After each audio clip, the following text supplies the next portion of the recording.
মালদা জেলায় আপনার বৈষ্ণবনগর থানায় 100টা পরিবার মধ্যে 80টা পরিবার বিড়ি বেঁধে চলছে।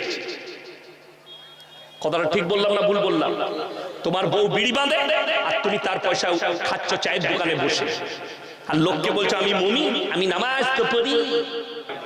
বেঈমান কাফেররা তাদের মেহনতে কামিয়াবি লাভ করেছে। আমরা জলসা করে কোরআনের দাওয়াত দিয়ে আমরা সে মেহনত করতে পারি নাই, তাদের মেহনত কামিয়াব, আমাদের মেহনত না। ভারতবর্ষে তথা ভারত উপমহাদেশে, ভারত, বাংলাদেশ, পাকিস্তানে কতগুলো মেহনত চলছে জানেন? একটা মেহনত জলসার, একটা মেহনত মাদ্রাসার, একটা মেহনত দাওয়াত ও তাবলীগের মেহনত চলছে। তারপরেও সুদ উঠেনি, তারপরেও ব্যভিচার বন্ধ হলো না, তারপরেও মুসলমানের কাছে সুদ কি করে হলো? আজকে ঘরে ঘরে বেঈমান কাফেররা সুদ ঢুকিয়েছে, আপনি রুখতে পারেননি। তার নাম দিয়েছে বন্ধন লোন আর গ্রুপ লোন। স্টেজে হাদিস বলে দিলাম, ভাই নেশাগ্রস্ত জিনিস হারাম।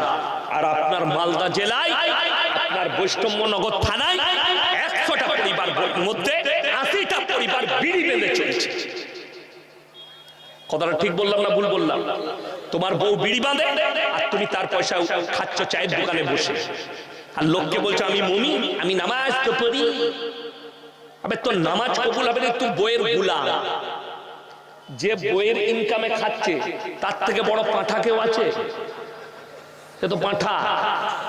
তার বাপ পাঁঠা বিক্রি করেছে, একটা মেয়ের কাছে বেচে দিয়েছে। আরে মাঠে খাটো, সবজি বিক্রি করো, আলু বিক্রি করো, টাকাটা হালাল না হালাল? হালাল। আমি বলবো না, তুমি ফতোয়া লাও তোমার এলাকার মৌলবীর কাছ থেকে, দামি মৌলবী। মাদ্রাসায় যাও, গিয়ে বলো শেখ ফতোয়া দেন, আমার বউ বিড়ি বেঁধে খায়, তার পয়সায় আমি খাই, আমি কিছু বলবো না। 90টা গ্রুপ লোন আর বন্ধন লোন বাড়ি বাড়ি ঢুকে গেছে। ঠিক বললাম না ভুল বললাম? বাড়ি বাড়ি। আপনারা ইমামদারির সঙ্গে বলুন, আপনাদের ইমাম সাহেব কে আছেন? আপনি কত বেতন? 7,000 টাকা বেতন। তাহলে ইমাম সাহেবের বউ মনে হয় গ্রুপ লোন করে, তো তাই তো? 7,000 বেতন ইমামের। ইমামের বউকে রাস্তায় বেরিয়ে গ্রুপ লোন করতে হয় না। আর তুমি টোটো চালাও তোমার গ্রাম থেকে ফারাক্কা পর্যন্ত, মাসে তোমার 20,000 রোজগার, তারপরেও বউকে রাস্তায় বার করেছো, বরকত হয়নি, যা গিয়ে গ্রুপ লোন লিয়া। তার মানে তোমাকে ভাবতে হবে আল্লাহ তোমার মালে বরকত দেয়নি। নাম্বার 1 গেল সুদ হারাম। সবাই নিয়ত করলেন কারো বিবি যদি এতে জড়িত থাকে আমরা হেফাজত করব, জোরে বলুন ইনশাআল্লাহ। আল্লাহ মায়েরকে হেফাজত করুক। নাম্বার 2, মদ খাওয়া হারাম না হালাল? হারাম। আমি আপনাকে এই বৈষ্ণবনগর থানায় দেখিয়ে দেবো, মুসলমান হারামখোর মদও খাচ্ছে, মদ বিক্রিও করছে। ঠিক বললাম না ভুল বললাম? মদ বিক্রিও করছে, মদও খাচ্ছে।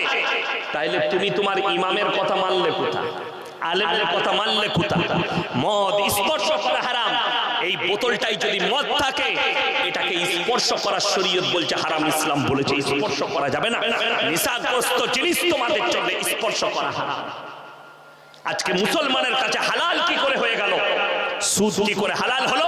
এটা বেঈমান কাফেররা করেছে, তোমাদের মাথায় ঠান্ডা মাথায় ঢুকিয়েছে। আজকে আপনারা বলুন তো, 5 ওয়াক্ত নামাজ পড়া ফরজ না ফরজ নয়? ফরজ। আমি খালি গুনিয়ে দিচ্ছি, তারপরে আমি বায়ানে যাব। 80টা লোক নামাজ পড়ে না 100 জনের মধ্যে আমাদের দেশে। ঠিক বললাম না ভুল বললাম? বেনামাজি 80টা বেনামাজি। অথচ আপনি কি ভেবেছেন আমি নামাজ তো পড়ি না? আমাদের দেশে একটা ভালো সিস্টেম উঠেছে, কোথায়? জান্নাতে যাওয়া। সুদ খায়, গাঁজা খায়, মদ বিক্রি করে, হারাম ব্যবসা করে, লোকের মেরে নেয়, সব করে। কিন্তু কি সিস্টেম? মসজিদে মাদ্রাসার জলসা হয়, হয় না? হয় না বাবা? মসজিদ মাদ্রাসার জলসা হয় না? আর গাদা বক্তা থাকে, প্রধান বক্তা তো আমরা থাকলে লাস্টে চাপায় আমাদিকে, যে শেষে কালে যা পারবি করবি, আমাদিকে চাপায়।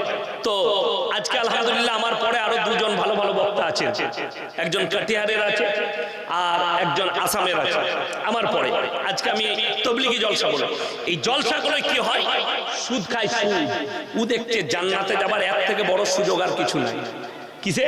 মসজিদে জলসা চলছে, এসে হুজুরের হাতে 2000 টাকা দিলে সুর করে, আহারে বান্দারে কোথায় বসেছিলাম, ছিল কি না ছিল 2000 দিল, একবারই তাকে জান্নাতে ঢুকিয়ে ছেড়ে দিল, যা বুঝে কর। কিন্তু কষ্টটা কোথায়? সুদখোর মা।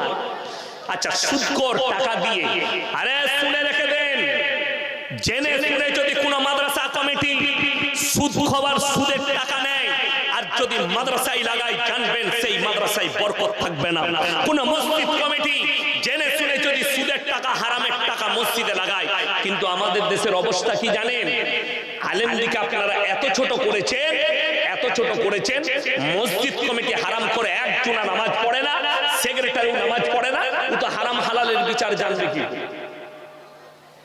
বড় কষ্ট লাগে। হারাম হালালের বিচার কি আমাদের দেশে জানেন তো? সুদ খেয়ে বড় লোক হয়েছে। একটা লোক যদি মাদ্রাসায় কিংবা মসজিদে 1000 টাকা দিয়েছে, কি করে? আলু ব্যবসা করে। হালাল টাকা, মাথার ঘাম ফেলানো পায়েতে, সেই টাকা হালাল টাকা 1000 টাকা দান করেছে, তার কোনো মূল্য নাই। কিন্তু একজন সুদখোর হারামখোর লোকের মেরে নিয়ে বড় লোক হয়েছে, সে যদি 50,000 টাকা দেয়, তাকে চেয়ারটা ছেড়ে দিবে। ও বাবারে, দারুণ দানি। ঠিক বললাম না? আল্লাহ দিকে হেফাজত করুন।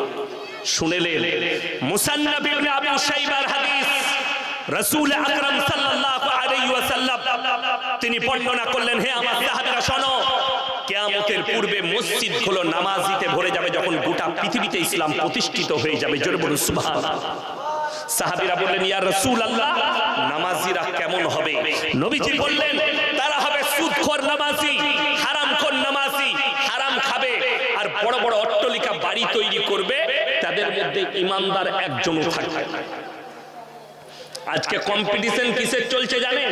সুদ খা, লোকের মেরেলে, যা হোক করে বড় লোক হ, আর গ্রামের মধ্যে সেরা বাড়িটা আমারই হবে। লোকে বলবে বাড়ি একখানা করেছে, কেন বে? বলে 500 টাকা স্কয়ার ফুটের মার্বেল লাগানো আছে। আমি এক জায়গায় গেলাম জলসা করতে, হুগলি ডিস্ট্রিক্টে, তো একজন হাফেজ সাহেবের বাড়িতে আমাকে খাবার ব্যবস্থা করেছে। আমি তো এমনি বেশিরভাগ জলসায় খানা খাই না, ভয়ে। এখানেও কিচ্ছু খাই নাই, পানিটা ছাড়া। রাস্তায় যেতে যেতে ধুলিয়ানে দাঁড়িয়ে একটু চা খেয়ে বাড়ি যাই। কেন জানেন? সেই হাফেজ সাহেবের বাড়িতে গেছি, আমার ঢুকে মাথায় হাত, 550 টাকা স্কয়ার ফুটের মার্বেল লাগানো আছে তার বাড়ি। আমি বললাম, হাফেজ সাহেব কি কাজ করে? তারপরে উপরে যখন বসলাম গিয়ে, তখন একজন কানে কানে বললে, এ মাল তাবিজ ব্যবসা করে। কি বুঝলেন? তো সে কিরকম? প্রত্যেকদিন 200টা লাইন পড়ে, কালা জাদু করে, কুফরি কালা, মাথায় টুপি আছে, নামাজও পড়ে।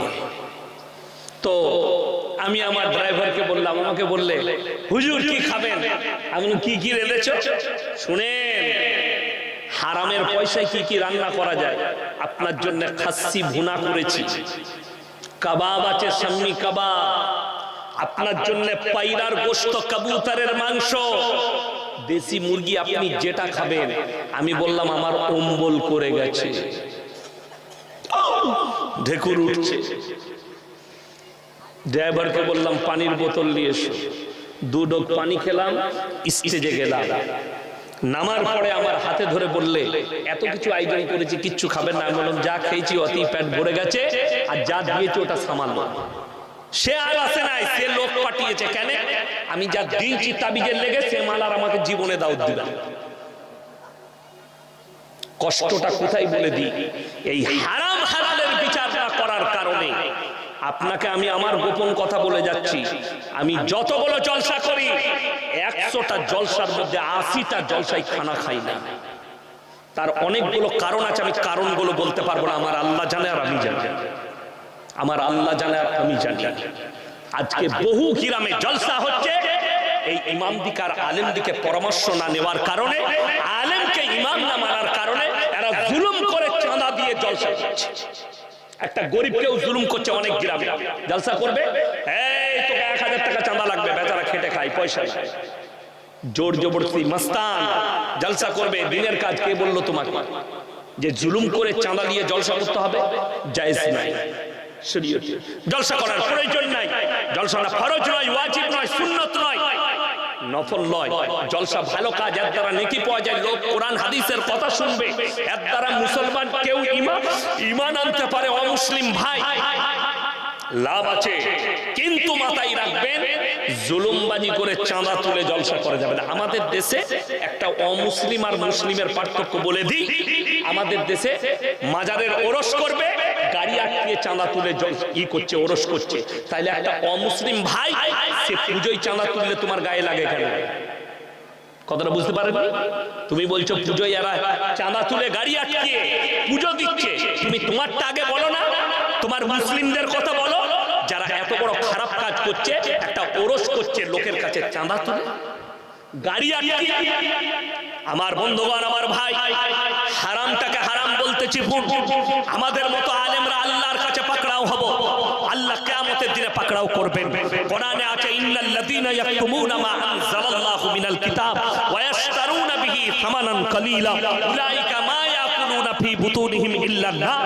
আমার ইয়াসিনের মতো 100টা মৌলবি কিয়ামতের দিনে ধরা পড়বে। আর যাদের মনে হচ্ছে এই মৌলবিদিকে, এই মৌলবিরা যখন জলসা করছে, এরা যখন এত দামি কথা বলছে, এরা যখন নামাজ পড়ে, এদের কাছে আল্লাহ জিজ্ঞাসাবাদ করবে না, এদিকে জান্নাতে দিবে। তারা কান খুলে শুনে নেন। সূরা আরাফ প্রথম পৃষ্ঠা, 8 পারা, সূরা আরাফ প্রথম পৃষ্ঠা। ফালানাসআলান্নাল্লাযীনা উরসিলা ইলাইহিম ওয়া লানাসআলান্নাল মুরসালিন।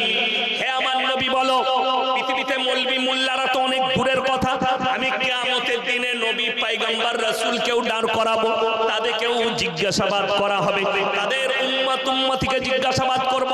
হে আমার বন্ধুগণ, যদি আল্লাহ রাসূলকে পয়গম্বরকে জিজ্ঞাসাবাদ করে, আমাদের মতো ফুটো মৌলবিরা কি করে বাদ যাব? আজকে জলসা করতে এসেছি, আপনারা বলুন মেলা ইসলামে হারাম না হারাম নয়? হারাম। তাহলে জলসায় মেলা কি করে বসলো? কথাটা বুঝতে পেরেছেন না পারেন? ইসলামে মেলা কি করে বসলো? আজকে যদি এটাই প্রতিবাদ না করি, এই তো শেখ কতবার বললো এখানে দাঁড়িয়ে থাকবে না, দেখুন এখনো দাঁড়িয়ে আছে। কথাটা বুঝতে পেরেছেন? তাইলে এই আলেমটাকে আপনি কি মান্য দিবেন যে দাঁড়িয়ে থাকবেন না, আদরের সঙ্গে বসুন? কিন্তু আপনি বুঝতে পারছেন না, এসে সেই দাঁড়াচ্ছে। কুকুরের ন্যাচ জানেন? কুকুরের ন্যাচ বাতা বেঁধে দিলে 72 বছর পরে খুলে দিলে আবার ওইরকমই বেঁকে যাবে মালটা। তো এ শেখ যতই বলুক শেষ পর্যন্ত কিছু মাল দাঁড়াবি। আমি ড্যান্স করতে এসেছি না, এখানে ড্যান্সের প্রোগ্রাম, যে দাঁড়িয়ে দেখবে। আরে কোরআন হাদিসের আলোচনা আপনারা মনে করেন কান দিয়ে শোনা যায় না? যদি কান দিয়ে বয়ান শুনেন, সে বয়ান আপনার দিলেতে টিকবে না, আপনাকে হৃদয়ের কান দিয়ে শুনতে হবে আর ব্রেন দিয়ে বুঝতে হবে, তবে আপনার কাছে বয়ান থাকবে। তা না হলে আপনি আজকে বয়ান শুনবেন, লুঙ্গিটা ছেড়ে দিয়ে চলে যাবেন এখান থেকে, শালা তোর বয়ান এখানেই রইল, কাল থেকে যা করার তাই করবে। আপনাকে বাস্তব কথা বলে যাচ্ছে, বেঈমান কাফেররা এই সুযোগটা নিয়েছে। আপনি আলেমকে, যতগুলো মসজিদ কমিটি এসেছেন, কাল থেকে ইয়াসিন সাহেবের বয়ান শুনে যাচ্ছেন, নিয়ম করুন, আলেমকে নেতা হিসাবে তাদেরকে পরামর্শ দেন।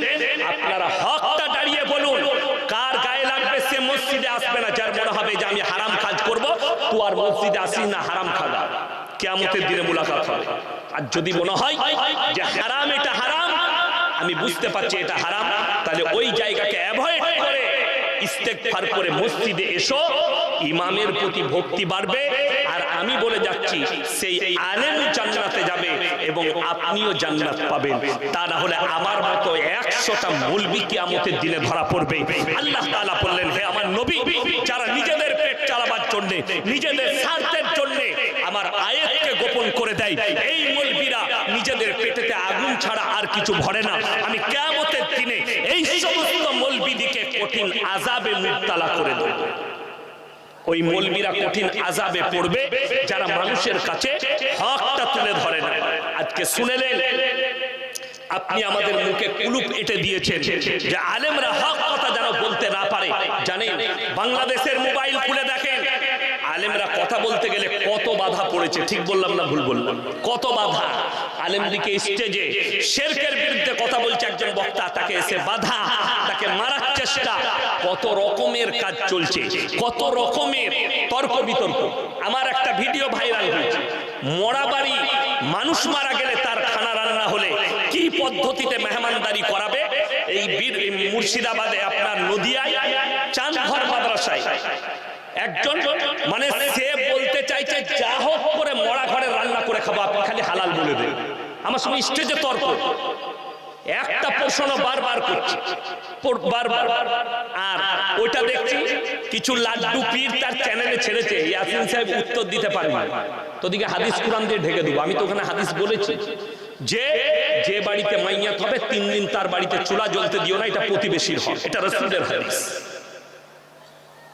রাসূলের হাদিস। কিন্তু এই জিলাপি বাবুরা আছে, অর্থাৎ লোক মরে গেলেই তার ঘরের গরু জবাই করে খাবি, ওইটা ইয়াসিন মানা করেছে, ইয়াসিন অপরাধ।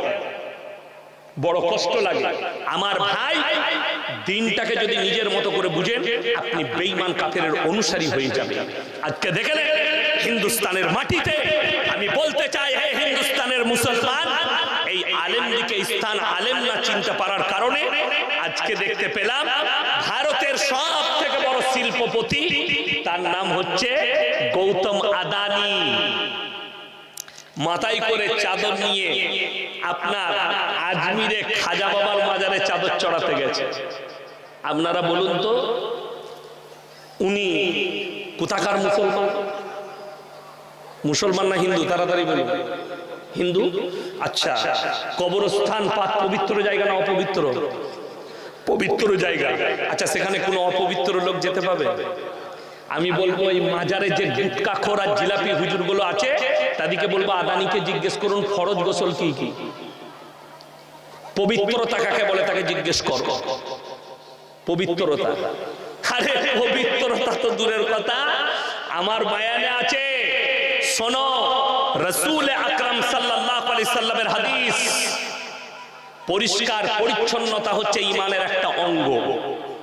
আর আপনাকে দেখিয়ে দেবো